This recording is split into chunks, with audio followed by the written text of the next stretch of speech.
Chapter 1. Glen W. Here are the plain and simple facts.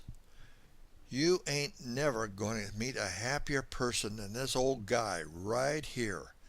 That's right, I'm cursed with a smile that just won't go away.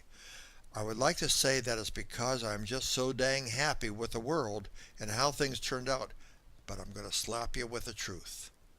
Bourbon and beer. Believe me, there ain't nothing in my past that is worth smiling about. But then again, why waste a perfectly good day worrying about it? Here is some of the nasty that spoiled my spirit from an early age. I was born in Charleston, North Carolina, in the summer of 1956. Now, Mama was a mean woman, but compared to Daddy, she was a pussy cat. Daddy had the temper, and boy, oh boy, when it flared up, you ran as fast and as far as your little feet could carry you. Let me tell you, thinking back like this, I am having a hard time believing this stuff myself. Let's focus on Daddy first. That crazy son of a bitch. He actually took a belt buckle to me once because my brother walked past the TV and knocked the antenna wire loose. When that TV picture went all fuzzy, Daddy's blood boiled faster than grits in a pan. But Daddy, I screamed as the belt buckle leaves its mark, over and over again. The more I fought or argued, the longer the whipping lasted. I took the beating for my brother's actions because I was the one standing closest to Daddy, which meant he could lash out at me without moving from his chair. He was just a mean man who had the devil in his soul. He would beat Mama when she got pregnant and would continue to abuse her until after the birth. This went on with my brother, me, and my little sister. Yep, he was just downright mean. Mama didn't have a say in anything. If she tried to speak, Daddy's backhand would muffle her words before they could pass through her lips. He thought that women and children were in this world to serve him, not to be loved, and especially not respected. Daddy also cheated on Mama a lot. His cheating ended up being his downfall, and fall he did. One day the girl he was with made a huge mistake. She spoke out of line, something my father had no tolerance for. Well, her words sent Daddy into a fit of anger. Did he beat her? No. Did he cut her off from the privilege of his company? Nope. He just took out his pistol and popped her one in the side of her head. She was dead before she hit the ground. That brought Daddy to the only sane moment he ever had in his life. He realized what he had done. He saw the scope of his situation. He was in serious trouble. There was no one to blame but himself. There was one thing that crazy bastard could do, and he didn't waste any time doing it. He put the pistol to his own head, falling right next to his cold and lifeless one-night stand. I was 8 years old when Daddy killed the devil. Sis was really too young to remember any details. My brother was 11, maybe 12. He took it real bad. It messed him up, sending him over the edge. He ran away from home and thumbed a ride south to Florida. He was so depressed about what Daddy had done. While stopping in a truck stop just outside of Tallahassee, my brother committed suicide by running out onto the highway right into the path of an 18-wheeler. He was killed instantly. Now it was just me and my little sister and Mama. My mother struggled trying to hold down a job and take care of us at the same time. When I think back, I can remember hearing Mama each night as she finally lay down to sleep, saying in a soft whisper, "Thank you, Jesus." I never knew exactly why she was thanking Jesus, and I was never really interested in asking. School was a lot of fun, but Mama needed me more and more to help around the house, cooking, cleaning, and taking care of Sis. By the time I was entering seventh grade, I barely had time for friends because of my family's responsibilities. Mama worked and made the money, and I pretty much did everything else. There was only one thing I could do to hold it all together. I didn't want to end up thinking about running in front of our busy traffic. Doing that would have solved my problems, but then what would have happened to Mama and Sis? Nope. The only thing I could do was drop out of school and focus all my attention on the household. So did I go to school? Yep, and I almost finished seventh grade. Just enough learning to get me by, but not enough learning to succeed. My sister didn't finish school either. When she reached high school, she discovered boys. Or should I say boys discovered her. Sis was too busy messing around, making babies to be worried about book learning. She had her second baby at the age of 15. Sadly, Sis ended up having a hard life, eventually passing away from diabetes. She never even got to see her 40th birthday. With Mama working, making less than poverty level income, I had to find ways of making ends meet. I'd break into the school after hours and steal food from their kitchen. Not enough to be noticed, but enough to feed my family for a few days. I was able to keep this up for a long time. I really didn't like stealing. I knew it was wrong, but my choices were limited.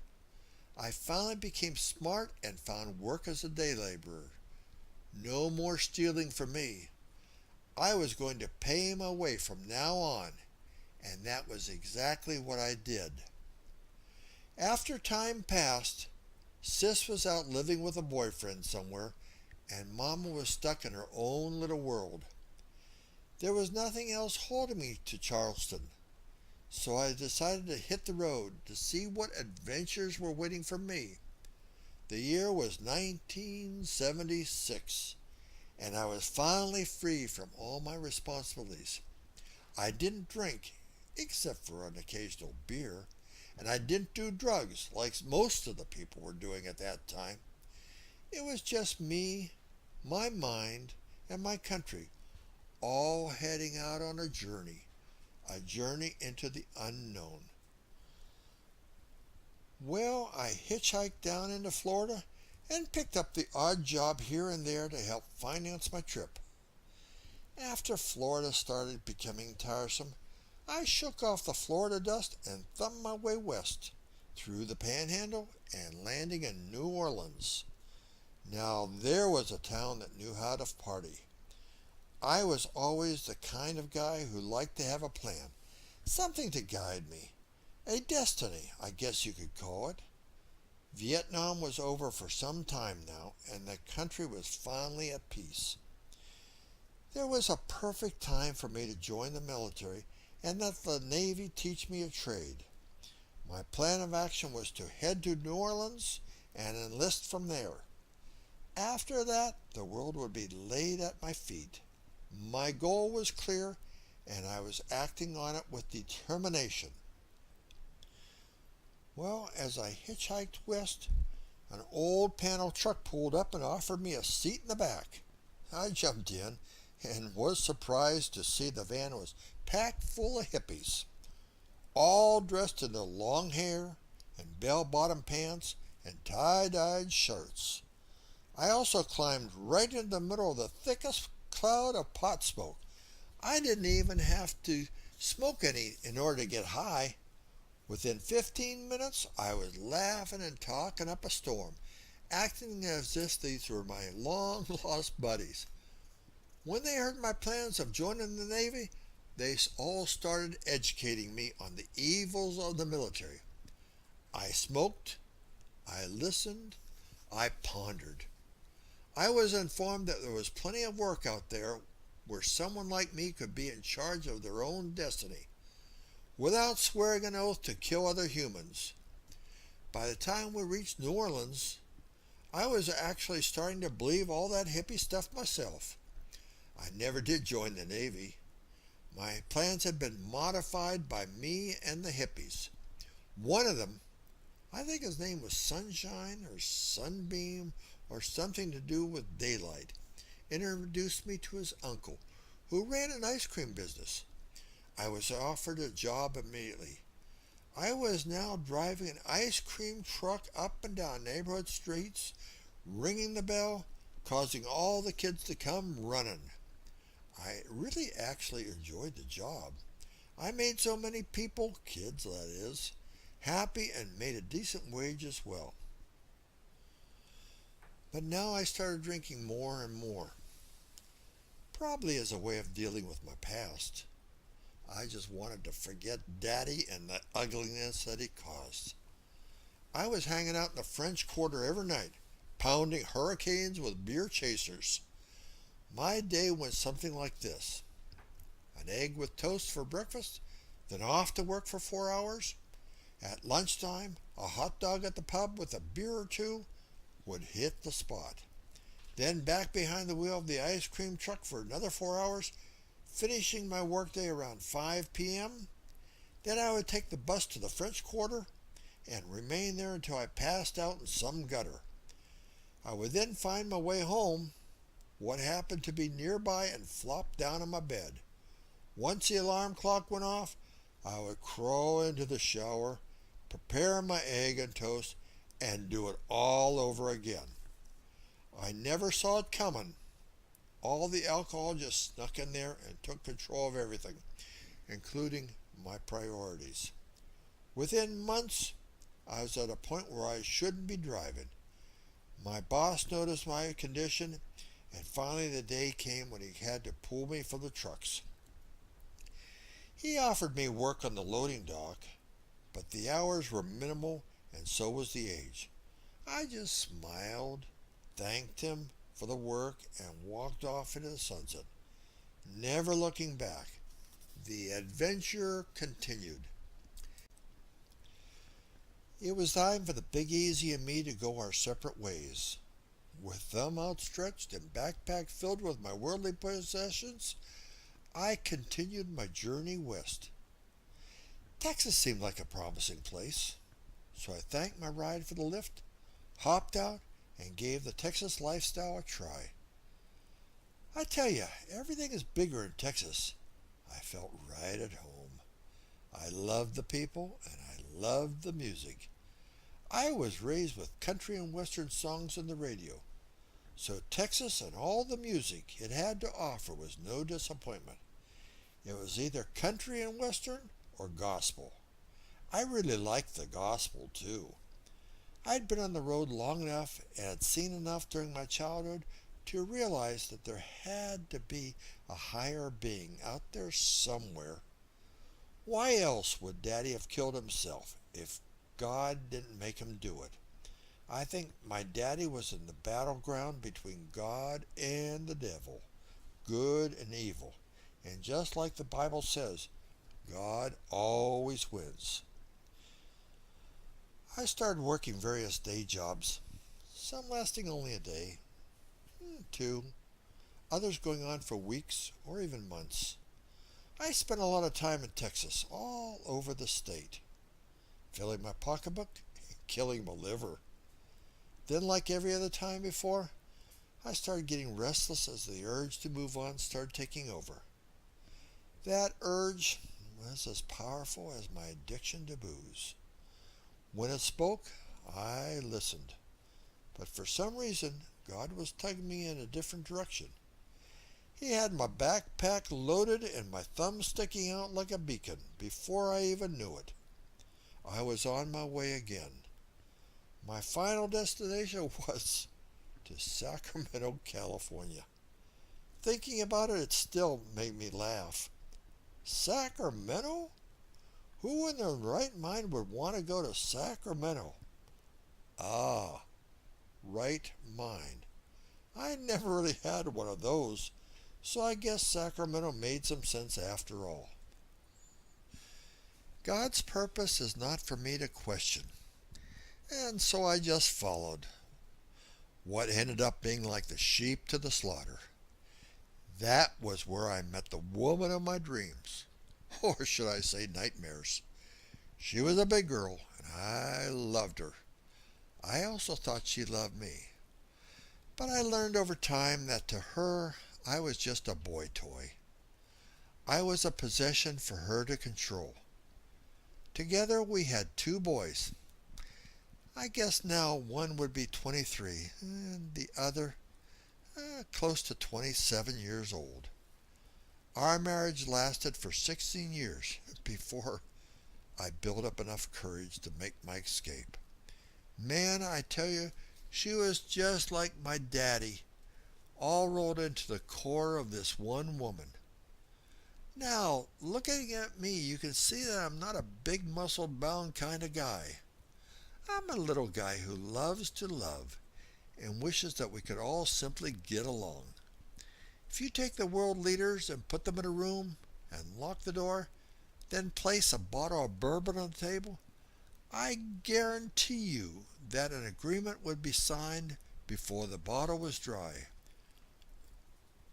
Well, after I finally escaped from that she-devil, I decided to thumb my way down to Arizona. I had heard some great things about Arizona. How kind the people were. I think it was probably all those hippies that settled down here in the 70s and 80s that made Arizona such a friendly place. It took me over 10 days to thumb down here from Sacramento. I stayed sober during that trip. Man, that was the longest 10 days of my life.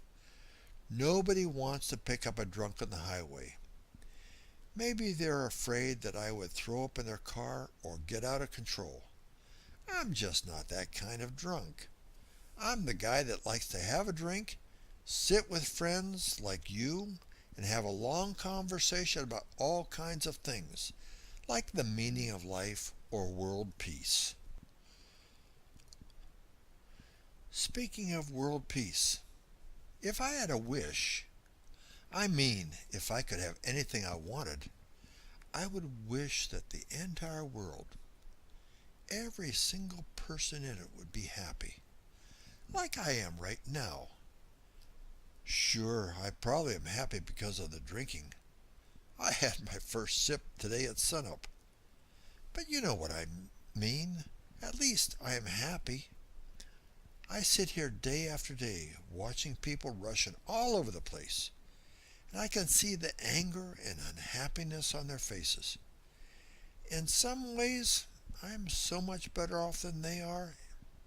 Yeah, I'm happy, and I wish everyone could smile like I do.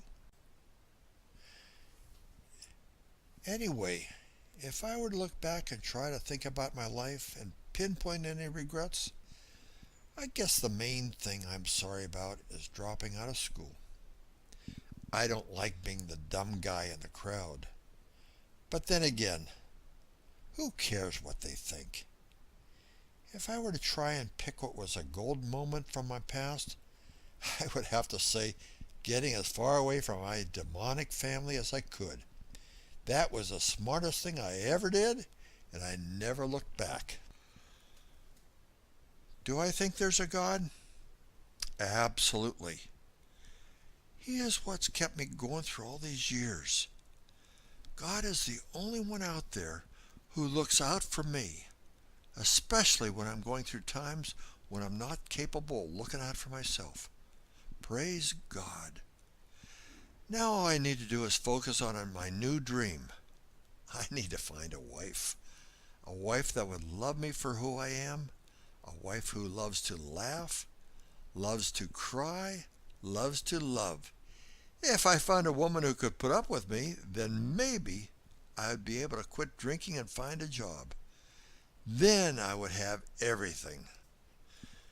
Am I a great catch?